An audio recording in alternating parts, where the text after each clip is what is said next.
y a pas mal d'histoires à raconter et puis on a une toute particulière avec Camaret puisque le bateau a été mis à l'eau en 1948 à Camaret et construit par les chantiers Kérodrin qui étaient sur le port de Camaret à l'époque.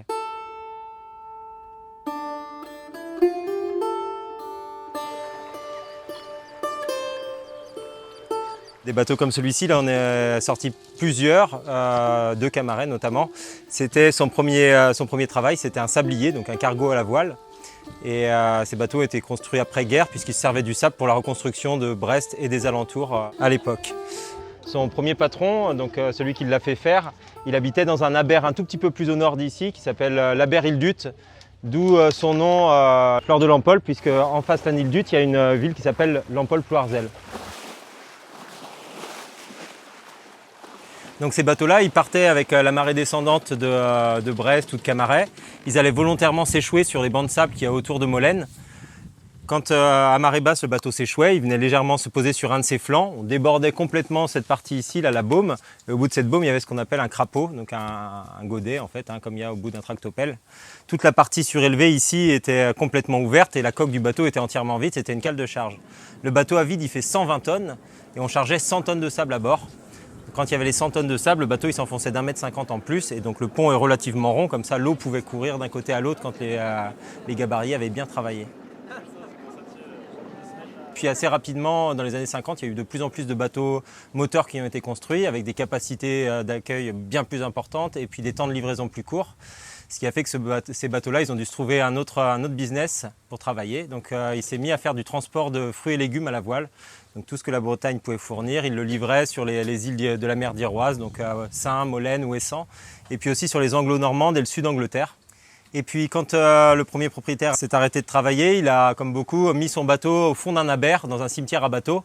Et le bateau est resté dans une vasière pendant quelques années, pas suffisamment pour qu'il puisse plus renaviguer. Donc il y a une association qui l'a repris, qui a décidé de l'aménager un petit peu et qui l'a ramené jusqu'à Noirmoutier pour faire un chantier participatif.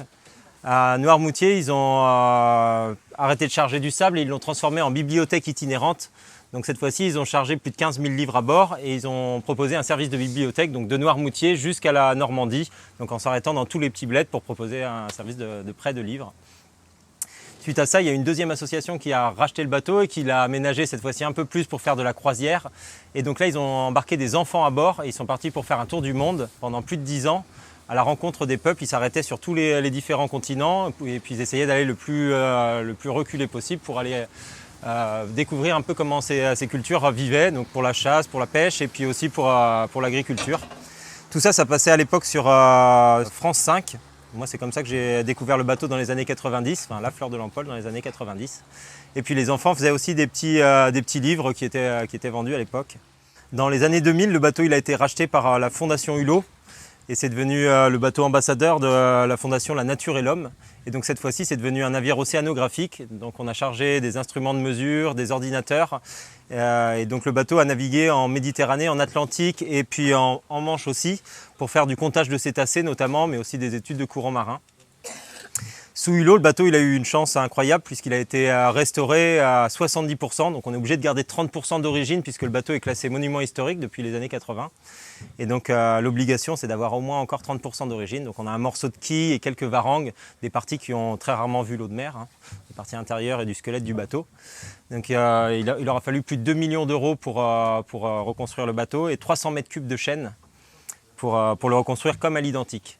Les chaînes qui ont été utilisées pour la reconstruction du bateau, c'est des chaînes centenaires qui ont été récupérées après la tempête de 99, qui était tombée dans la forêt de Versailles notamment, donc qui flottent aujourd'hui sous la coque de Fleur de Lampol.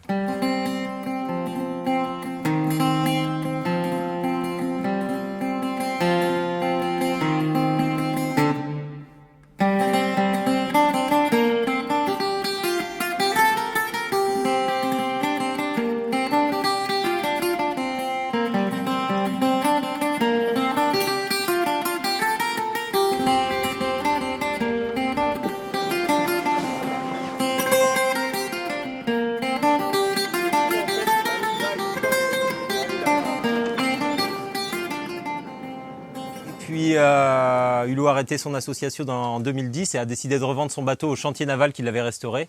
Donc c'est le chantier naval Bernard qui est situé en Normandie, qui a construit notamment le Marité aussi et qui a travaillé sur la fin de la construction de l'Hermione.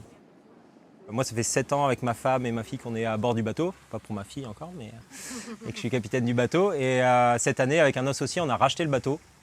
Donc voilà, on s'est mis un sacré défi. Et puis on va continuer les grosses activités que le bateau faisait. Et puis en espérant développer de nouvelles aussi.